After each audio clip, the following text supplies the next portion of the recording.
আসসালামু আলাইকুম প্রিয় দর্শক, অন্য মঞ্চের আলোচনায় আপনাদের সকলকে আমন্ত্রণ জানাচ্ছি।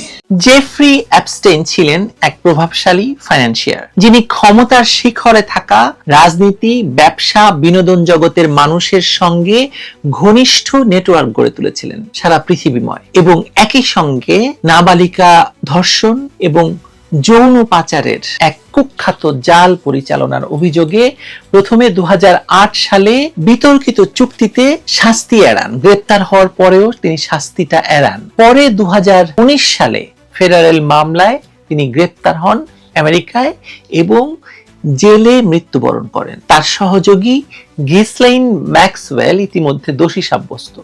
অ্যাপস্টেইনের ব্যক্তিগত দ্বীপ, বিমান ভ্রমণের লগ, ফোন ডিরেক্টরি বা তথাকথিত ব্ল্যাক বুক সব মিলিয়ে যে বিপুল কাগজপত্র এবং জবানবন্দি এখন জনসমক্ষে এসেছে, যাকে অ্যাপস্টেইন পেপারস বলা হচ্ছে, তা ক্ষমতা, টাকার পাহাড় আর দায় মুক্তির আড়ালে কিভাবে নারকীয় শোষণকে লালন করা হয়েছিল, কিভাবে ভয়ঙ্করভাবে নারী নির্যাতন, শিশু নির্যাতন এবং অবাধ যৌনলীলা হয়েছিল, তার নগ্ন দলিল। এই নগ্ন দলিলে কি আপনার আমার পরিচিত কারো নাম আছে, যিনি কিনা ক্লিনটন দম্পতির ঘনিষ্ঠ বন্ধু?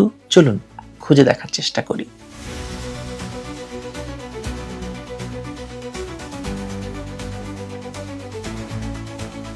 জেফ্রি অ্যাপস্টেইন নামটি আজ বিশ্বের সবচেয়ে কলঙ্কিত অধ্যায়ের সাথে জড়িত। মার্কিন এই ধনকুবের এবং যৌন নিপীড়ক ব্যবসায়ী একটি বিশাল নেটওয়ার্ক তৈরি করেছিলেন, যার কেন্দ্রে ছিল নাবালিকা মেয়েদের যৌন নিপীড়ন এবং পাচার। 2019 সালে কারাগারে মৃত্যুর পর তার সাথে যুক্ত ব্যক্তিদের নাম একের পর এক প্রকাশিত হতে থাকে। সম্প্রতি প্রকাশিত এই ফাইলগুলো পৃথিবীর ক্ষমতাধর রাজনীতিবিদ, ব্যবসায়ী এবং সেলিব্রিটিদের এক গোপন জগতের উন্মোচন করেছে, যে জগৎ ভয়ঙ্কর, কুৎসিত এবং আপনার আমার চিন্তার অনেক বাইরে। এই কলঙ্কিত তালিকায় এখন বাংলাদেশে অবৈধভাবে ক্ষমতা দখলকারী ডক্টর মোহাম্মদ ইউনূসের নাম নিয়েও প্রশ্ন উঠছে, যা বাংলাদেশের রাজনৈতিক পরিস্থিতিতে নতুন মাত্রা যোগ করতে যাচ্ছে বলে আমার মনে হচ্ছে। অ্যাপস্টেইনের কুখ্যাত দ্বীপ লিটল সেন্ট জেমস ছিল মূলত একটি পৈশাচিক রাজ্য, যেখানে বিশ্বের প্রভাবশালীরা তাদের বিকৃত কামনা চরিতার্থ করতেন। এই দ্বীপে নিয়মিত যাতায়াত করতেন সাবেক মার্কিন প্রেসিডেন্ট বিল ক্লিনটন, বর্তমান প্রেসিডেন্ট ডোনাল্ড ট্রাম্প, ব্রিটিশ রাজকুমার অ্যান্ড্রু, মাইক্রোসফটের প্রতিষ্ঠাতা বিল গেটসের মতো ব্যক্তিত্বরা। এই সবকিছু ছিল একটি সুপরিকল্পিত ব্ল্যাকমেইল অপারেশনের অংশ, যেখানে ক্ষমতাবানদের দুর্বল মুহূর্তের ভিডিও করে তাদের নিয়ন্ত্রণে রাখা হতো। ইসরায়েলের গোয়েন্দা সংস্থা মোসাদের সাথে বিশ্বের নামকরা গোয়েন্দা সংস্থাগুলো এই এপস্টেইনের সাথে গভীর সম্পর্ক রাখত। এই অপারেশনকে আন্তর্জাতিক রাজনীতির অন্ধকার দিক হিসেবে আমরা দেখতে পারি। লিটল সেন্ট জেমস নামের এই দ্বীপটি ছিল মূলত এক ভয়ঙ্কর ফাঁদ, যেখানে নাবালিকা মেয়েদের সাপ্লাই দেওয়া হতো এবং বিশ্বের সবচেয়ে প্রভাবশালী ব্যক্তিদের সেই বিকৃত কামনার সুযোগ করে দিয়ে ভিডিও ধারণ করে রাখা হতো। এটি কোনো সাধারণ বিনোদন ছিল না, বরং এটি ছিল বিশ্ব রাজনীতিকে নিয়ন্ত্রণ করার একটি মোক্ষম অস্ত্র। এই পৈশাচিক আয়োজনের মূল হোতা জেফ্রি অ্যাপস্টেইন ছিলেন একজন আন্তর্জাতিক দালাল, যার কাজ ছিল তথাকথিত পশ্চিমা বিশ্বের প্রভাবশালী ব্যক্তিদের দুর্বল মুহূর্তের ভিডিও ধারণ করে তাদের ব্ল্যাকমেইল করা এবং নিজেদের এজেন্ডা বাস্তবায়ন করা। এই নথিপত্রে বিশ্বের বাঘা বাঘা রাজনীতিবিদ, বিজ্ঞানী এবং সমাজপতিদের নাম উঠে এসেছে। বিল গেটসের মতো ব্যক্তিত্ব, যাকে বিশ্বের মানুষ ফিলান্থ্রপিস্ট বা আইকন ব্যবসায়ী হিসেবে জানে, তার নামও এই কদর্য তালিকায় যুক্ত। মেলিন্ডা গেটসের সাথে তার বিবাহ বিচ্ছেদের পেছনে অ্যাপস্টেইনের সাথে তার সম্পর্কের বিষয়টি আজ আর কেবল গুঞ্জন নয়। প্রেসিডেন্ট জর্জ বুশ থেকে শুরু করে প্রেসিডেন্ট ডোনাল্ড ট্রাম্প, এমনকি বিল ক্লিনটনের মতো সাবেক প্রেসিডেন্টদের নামও এই কেলেঙ্কারির সাথে ওতপ্রোতভাবে জড়িয়ে আছে। তবে বাংলাদেশের প্রেক্ষাপটে সবচেয়ে বড় বিস্ময় এবং আলোচনার জন্ম দিয়েছে শান্তিতে নোবেল বিজয়ী এবং বর্তমানে বাংলাদেশের অবৈধ শাসন ক্ষমতায় আসীন ডক্টর মোহাম্মদ ইউনূসের নাম এই প্রসঙ্গের সাথে যুক্ত হওয়া। ক্লিনটন দম্পতির সাথে ঘনিষ্ঠ বন্ধু হিসেবে পরিচিত ডক্টর ইউনূসের নাম কি সত্যি অ্যাপস্টেইনের সেই গোপন তালিকায় বা পাপের তালিকায় আছে, থাকলে কোন সমীকরণে? সামাজিক যোগাযোগ মাধ্যম এবং আন্তর্জাতিক বিভিন্ন ব্লগে ডক্টর ইউনূসের নাম জেফ্রি অ্যাপস্টাইনের নেটওয়ার্কের সাথে যুক্ত বলে দাবি করা হচ্ছে। এই দাবির মূল ভিত্তি হলো 2010 সালের একটি ইমেইল যা পাঠিয়েছিলেন আল সেকেল নামের এক ব্যক্তি। আল সেকেল ছিলেন অ্যাপস্টাইনের দীর্ঘদিনের সহযোগী এবং কুখ্যাত নারী পাচারকারী গিজলাইন ম্যাক্সওয়েলের বোন ইজাবেল ম্যাক্সওয়েলের স্বামী। এখানে সংযোগটি অত্যন্ত পরিষ্কার এবং গভীর।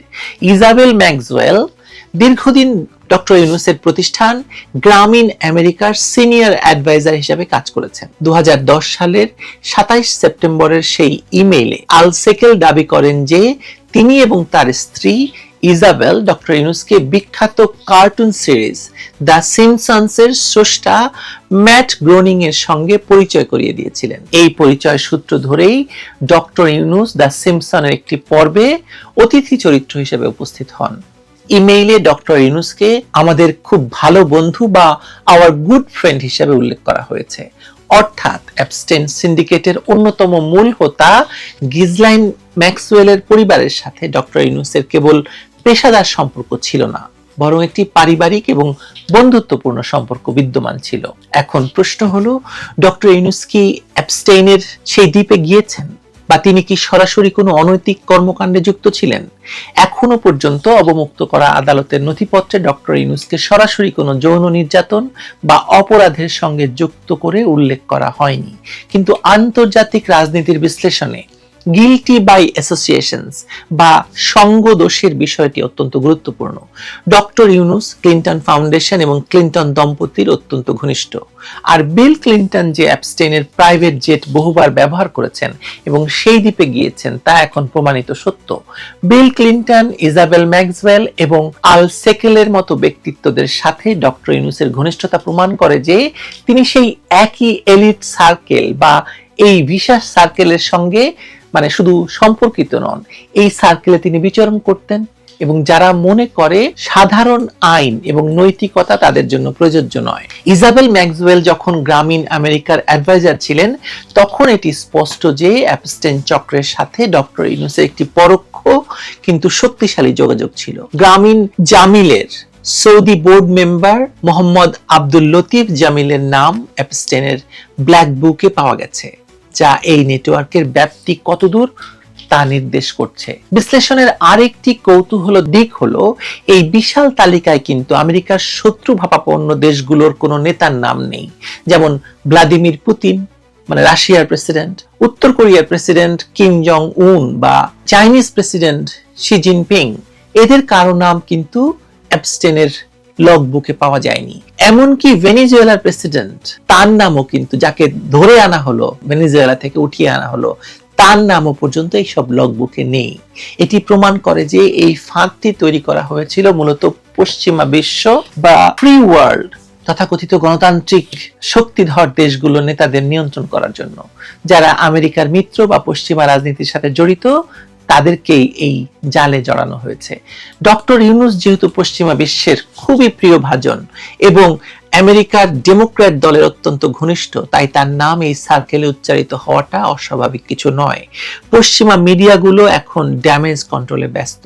তারা বহু চেষ্টা করছে বিষয়টিকে লঘু করে দেখাতে, কিন্তু সত্য হলো ডক্টর ইউনূস এমন সব মানুষের সাথে ওঠা বসা করছেন যারা মানব ইতিহাসের অন্যতম জঘন্য নারী পাচার, শিশু নির্যাতনকারী এবং বিকৃত যৌনাচারের সাথে জড়িত। জেফ্রি অ্যাপস্টেইনের মৃত্যু বা তথাকথিত আত্মহত্যা জেলের ভেতরে, এটা নিয়েও রহস্যের শেষ নেই। যে লোকটির কাছে বিশ্বের রথী মহারথীদের ধ্বংস করার মতো তথ্য প্রমাণ আছে, তাকে কি এত সহজে মরতে দেওয়া হবে, নাকি তাকে সরিয়ে দেওয়া হয়েছে? এই প্রশ্নগুলো যখন ঘুরপাক খাচ্ছে তখন ডক্টর ইউনূসের মতো গ্লোবাল আইকনের নাম এই নোংরা পঙ্কিল আবর্তে উঠে আসা তার ভাবমূর্তির জন্য নিঃসন্দেহে বিশাল এক আঘাত। যদিও আইনি ভাষায় তিনি এখনো অভিযুক্ত নন, কিন্তু নৈতিকতার জায়গা থেকে প্রশ্ন আপনাকে তুলতেই হবে। প্রশ্ন ওঠাটা স্বাভাবিক। একজন নোবেল বিজয়ী ব্যক্তি যিনি দারিদ্র্য বিমোচনের কথা বলেন, তিনি দরিদ্রের ব্যাংকার হিসেবে নিজেকে পরিচয় দেন, শান্তির দূত হিসেবে নিজেকে পরিচয় দেন, তিনি কিভাবে এমন মানুষদের খুব ভালো বন্ধু হতে পারেন যারা শিশুদের নির্যাতন করে, শিশুদের পণ্য হিসেবে ব্যবহার করে এবং শিশু নির্যাতন করে সেসব ভিডিও ধারণ করে এবং বিকৃত যৌনাচারে লিপ্ত থাকে। ক্লিনটন ফাউন্ডেশনের ইভেন্টগুলোতে তার নিয়মিত উপস্থিতি এবং ম্যাক্সওয়েল পরিবারের সাথে তার পেশাদার সম্পর্ক প্রমাণ করে যে তিনি অজান্তেই হোক বা জেনে শুনেই হোক একটি বিষাক্ত বলয়ের অংশ ছিলেন। অ্যাবস্টেন ফাইলস আমাদের চোখে আঙুল দিয়ে দেখিয়ে দিয়েছে যে আমরা যে বিশ্ব ব্যবস্থায় বসবাস করছি তা কতটা ভঙ্গুর এবং মিথ্যাচারের উপর প্রতিষ্ঠিত। যাদের আমরা টিভিতে দেখে হাততালি দেই, যাদের জ্ঞান গর্ভ ভাষণ শুনে মুগ্ধ হই, যাদেরকে ক্ষমতা দিয়ে আমরা মনে করি আমরা উদ্ধার হয়ে গেছি, তাদের ব্যক্তিগত জীবন কতটা অন্ধকারাচ্ছন্ন হতে পারে তা সাধারণ মানুষের কল্পনার বাইরে। ডক্টর ইউনূস হয়তো সরাসরি কোনো অপরাধে যুক্ত ছিলেন না, মানে এখনো পর্যন্ত সে প্রমাণটা পায়নি, এমনটা তর্কের খাতিরে ধরে নেওয়া যেতে পারে, কিন্তু তার বন্ধুরা, তার উপদেষ্টারা এবং তার পৃষ্ঠপোষকরা যে এই জঘন্য অপরাধের সঙ্গে জড়িত তা আজ দিবালোকের মতো স্পষ্ট। সঙ্গত কারণে প্রশ্ন জাগে, এই বৈশ্বিক মাফিয়া চক্রের সাথে সখ্যতা বজায় রেখে তিনি কি তার নৈতিক অবস্থান ধরে রাখতে পেরেছেন, নাকি তিনিও এই বিশাল ভয়ঙ্কর চক্রের সঙ্গে যুক্ত, তাকে ব্যবহার করা হয়েছে পশ্চিমা স্বার্থ হাসিলের জন্য? এই প্রশ্নের উত্তর হয়তো এখনই মিলবে না, তবে ইতিহাসের পাতায় এই কলঙ্কিত অধ্যায়ের সাথে তার নাম যে কোনো না কোনো ভাবে জড়িয়ে আছে তা অস্বীকার করার কোনো কারণ নেই। আমার মনে হয় এটা নিয়ে আরো জল ঘোলা হবে এবং আবারও আপনাদের সামনে এটা নিয়ে কথা বলবো আমরা কোনো এক সময়। 2024-এর আগস্ট থেকেই সেনাপ্রধান ওয়াকার বুঝেছেন এর আশা নাই, সকলেই আসলে তাকে সরিয়ে দিতে চায়। কাজেই সেনাপ্রধান ওয়াকারুজ্জামানের একমাত্র লক্ষ্য হয়ে উঠেছে যে কোনোভাবে প্রাণ বাঁচিয়ে, পদ বাঁচিয়ে, সম্মান বাঁচিয়ে 2027-এর জুন পর্যন্ত সেনাপ্রধান পদে টিকে থাকা। বাংলাদেশে নির্বাচনের আর মাত্র কদিন বাকি থাকতে ডক্টর মোহাম্মদ ইউনূস, অন্তর্বর্তীকালীন সরকারের প্রধান উপদেষ্টা আর সেনাপ্রধান ওয়াকারুজ্জামানের মধ্যকার দ্বন্দ্ব আবারও চরমে উঠেছে। মানে একেবারে মুখোমুখি অবস্থানে পৌঁছেছেন দুজনে সেই একই সমস্যা নিয়ে, সেনাবাহিনীর ভেতরে নিয়ন্ত্রণ প্রতিষ্ঠা। সেনাপ্রধান ওয়াকারুজ্জামান একেবারে মুখ্য ভূমিকা পালন করেছিলেন ডক্টর মোহাম্মদ ইউনূসকে ক্ষমতায় নিয়ে আসতে। 2024-এর আগস্টের আন্দোলনকে সফল করে শেখ হাসিনাকে ক্ষমতাচ্যুত করে এই নতুন সরকার প্রতিষ্ঠায়। কিন্তু এই নতুন সরকার প্রতিষ্ঠিত হবার পর থেকে কখনো সেনাপ্রধান ওয়াকারুজ্জামান গুছিয়ে বসতে পারেন নাই। মানে 2024-এর আগস্টে তিনিই সরকারটা গঠন করে দিয়েছেন, ইউনূস সরকারটা, কিন্তু এই সরকার কখনো তাকে একটু নিশ্চিন্তে সেনাপ্রধান পদে বসে সেনাবাহিনী পরিচালনা করার সুযোগ দেয় নাই এই কয়েক মাসে, মানে এই 17-18 মাসে।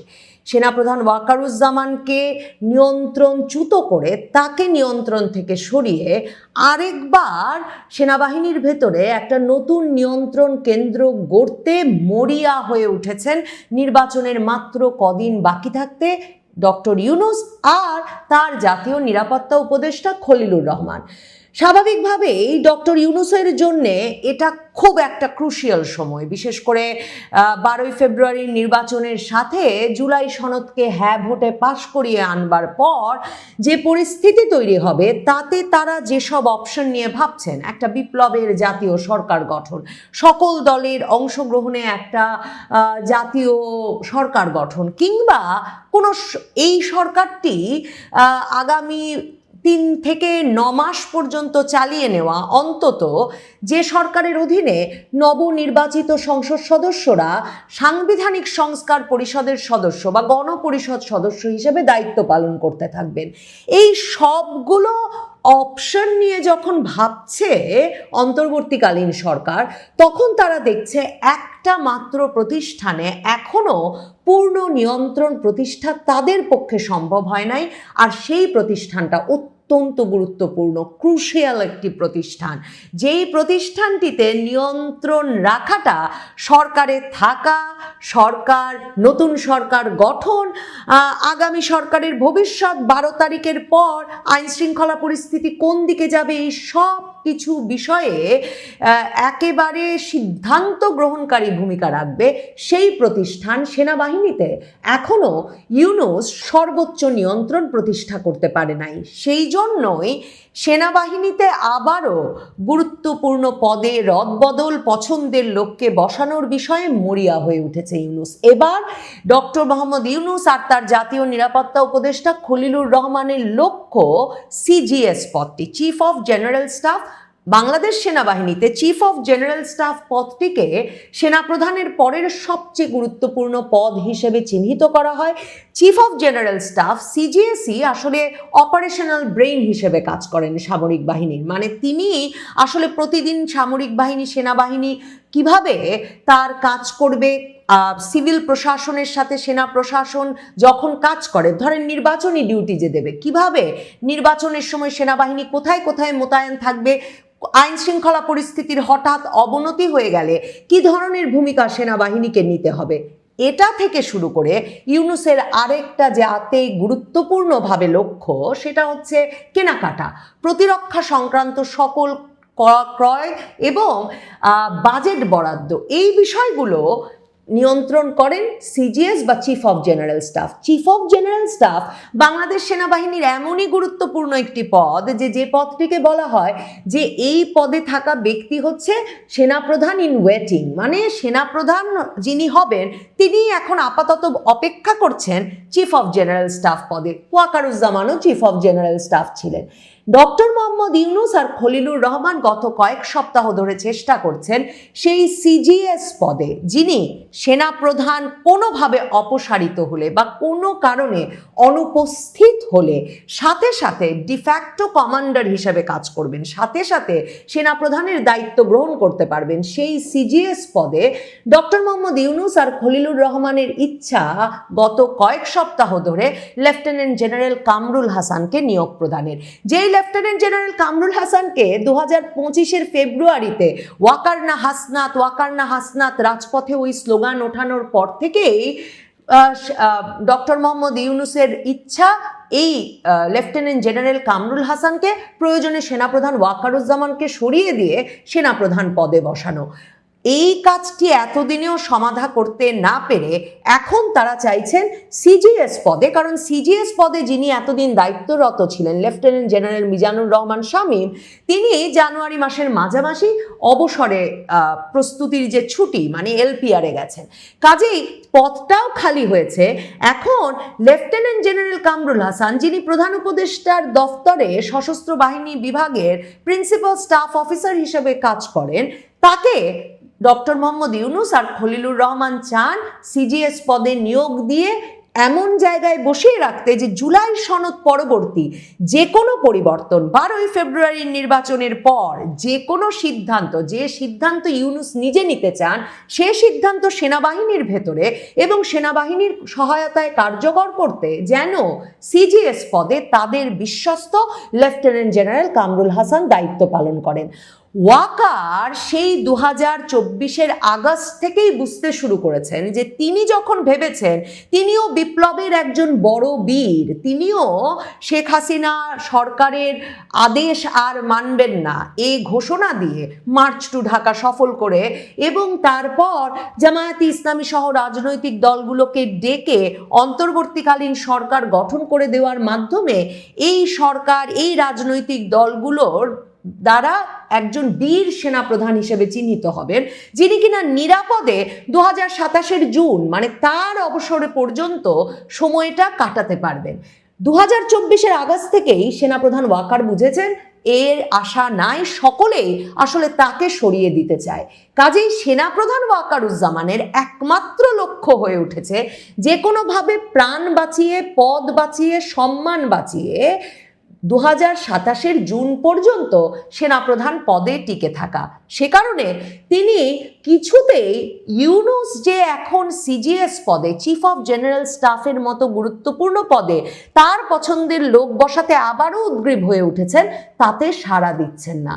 সিজিএস পদটি নির্বাচনের দায়িত্ব পালনের জন্য অত্যন্ত গুরুত্বপূর্ণ। কারণ আমি বলছিলাম যে প্রতিদিন সেনাবাহিনী কি ভূমিকা রাখবে, কি কাজ করবে, কোথায় কোন পদক্ষেপ নেবে, এই প্রত্যেকটি তড়িৎ সিদ্ধান্ত গ্রহণ করেন সিজিএস নিজে।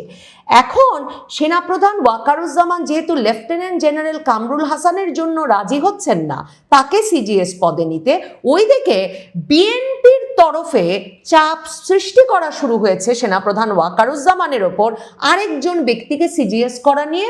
তিনি হচ্ছেন major general Mir Mushfiqur Rahman. Major general Mir Mushfiqur Rahman কিন্তু মেজর জেনারেল পদে থেকে সিজিএস পদে যেতে পারবেন না, সেজন্য তাকে এক দফা প্রমোশন দিয়ে, পদোন্নতি দিয়ে লেফটেন্যান্ট জেনারেলও করতে হবে। এবং এই দাবি নিয়ে তিনি তারেক রহমানের সঙ্গে পর্যন্ত সাক্ষাৎ করে এসেছেন। এবং তারপর থেকে বিএনপিও, যেহেতু এই 12ই ফেব্রুয়ারির পরে কি হবে বলা যাচ্ছে না, তারাও চাচ্ছে একটা নিয়ন্ত্রণ প্রতিষ্ঠা করতে, একটা বিশ্বস্ত সূত্র প্রতিষ্ঠা করতে সেনাবাহিনীর মতো ক্রুশিয়াল প্রতিষ্ঠানে। এবং তাদের পছন্দ হচ্ছে মীর মুশফিকুর রহমান।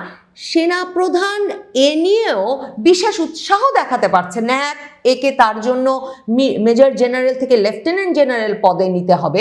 অন্যদিকে তার উপর আবার জামায়াতে ইসলামীর তখন চাপ সৃষ্টি হয় যে জামায়াতে ইসলামীর পছন্দ, ডক্টর ইউনূসের পছন্দ, খলিলুর রহমানের পছন্দ, ব্রিগেডিয়ার আজমি, গোলাম আজম পুত্র ব্রিগেডিয়ার আজমি যে সেনাবাহিনীর জামায়াত ঘনিষ্ঠ যে অংশটিকে একরকমের নেতৃত্ব দেন বা তাকে যারা একরকমের মানে তাকে যারা অনুসরণ করেন, তার অনুসারীদের যে গোষ্ঠীটি, জামায়াত ঘনিষ্ঠ গোষ্ঠীটি সেনাবাহিনীর ভেতরে, তারাও যেই ব্যক্তিকে পছন্দ করেন লেফটেন্যান্ট জেনারেল কামরুল হাসান, তাকে সিজিএস না বানিয়ে এখন বিএনপি ঘনিষ্ঠ মীর মুশফিকুর রহমানকে যদি ওয়াকারুজ্জামান আবার সেনাপ্রধান, যদি এখন সেনাপ্রধানের পরবর্তী পদ সিজিএস পদের মতো গুরুত্বপূর্ণ পদটি দিয়ে দেন, সেটা আবার আরেক রকম সমস্যা তৈরি করতে পারে সেনাবাহিনীর ভেতর। আর ওয়াকারুজ্জামান ঠিক এখন এই বিএনপি ঘনিষ্ঠ অংশটিকে বেড়ে উঠতে দিয়ে তার কোনো সুবিধা দেখতে পাচ্ছেন না। মানে তিনি জামায়াত ঘনিষ্ঠ অংশটিকে একটা দীর্ঘ সময় তার সমর্থন, ভক্তি, শ্রদ্ধা এবং তাদের জন্য স্পেস করে দিয়েও যখন দেখেছেন যে না, তিনি সেনাবাহিনীর ভেতরকার কর্মরত জেনারেলদেরকেও এমনকি সাধারণ কোর্টে গিয়ে, সিভিলিয়ান কোর্টে গিয়ে বিচারের মুখোমুখি হওয়া থেকে ঠেকাতে পেরেছেন না, তিনি সেনাবাহিনীর ভেতরের কোনো বিতর্ক, কোনো অভিযোগকে সেনাবাহিনীর ভেতরেই চাপা দিতে পেরেছেন। কাজে এখন নতুন করে বিএনপিকে মাঝখানে হঠাৎ করে ক্ষমতাবান হয়ে উঠতে দিলে সেনাবাহিনীর ভেতরে তার কি প্রতিক্রিয়া পড়বে সেটাও সেনাপ্রধান ওয়াকারুজ্জামান নিশ্চিত হতে পারছেন না। কাজেই সেনাপ্রধান ওয়াকারুজ্জামান তার পরিস্থিতিটা সামাল দিতে, তার জায়গাটা নিরাপদ রাখতে, বিশেষ করে জুলাই সনদ যখন পাশ হয়ে তার পথটার কি হবে, সেনাপ্রধান বলে আর কিছু থাকবে কিনা, নাকি একটা বিপ্লবের পরের মিলিশিয়া বাহিনীর মতো যেখানে আসিফ মাহমুদ, সজীব ভুইয়াদের প্রশিক্ষিত অস্ত্রধারীরা এসে যোগ দেবেন, যেখানে এনসিপি যে বলছে যে সারা বাংলাদেশের তরুণ তরুণীদেরকে তারা অস্ত্র প্রশিক্ষণ দেবেন, তারা এসে যুক্ত হবেন। এমন একটা সেনাবাহিনী গঠিত হলে সেনাপ্রধান ওয়াকারুজ্জামানকে আর রাখা হবে কিনা, সেনাপ্রধান ওয়াকারুজ্জামানকে হাসনাত আব্দুল্লাহরা বহু মাস ধরে যে দাবি করে আসছেন, সত্যি কি ক্যান্টনমেন্ট থেকে বের করে রাস্তায় এনে রাজপথে বিচার করা হবে কিনা, এগুলো যখন জানেন না, তখন সেনাপ্রধান ওয়াকারুজ্জামান নির্বাচনে যখন 1 লক্ষ সেনা সদস্য বাংলাদেশে ডিউটি করবেন, তখন সিজিএস এর মতো, চিফ অফ জেনারেল স্টাফের মতো অত্যন্ত খুব গুরুত্বপূর্ণ পদটি খালি রাখছেন। এখনো তিনি এ বিষয়ে ইউনূসের পরামর্শে, খলিলুর রহমানের পরামর্শে কোনো সাড়া দিচ্ছেন না, শুধুমাত্র এ কারণে যে তিনি জানেন সিজিএস পদে যে যার পছন্দে যে নিয়োগ দিতে উদ্গ্রীব হয়ে উঠেছে, তার প্রধান কারণ এটাই যে সেনাপ্রধান অনুপস্থিত হয়ে গেলে, সেনাপ্রধানকে সরিয়ে দিলে কিংবা সেনাপ্রধান সরে যেতে বাধ্য হলে এই CGS chief of general staff হিসেবে যিনি নিয়োগ পাবেন, তিনিই হবেন পরবর্তী সেনাপ্রধান।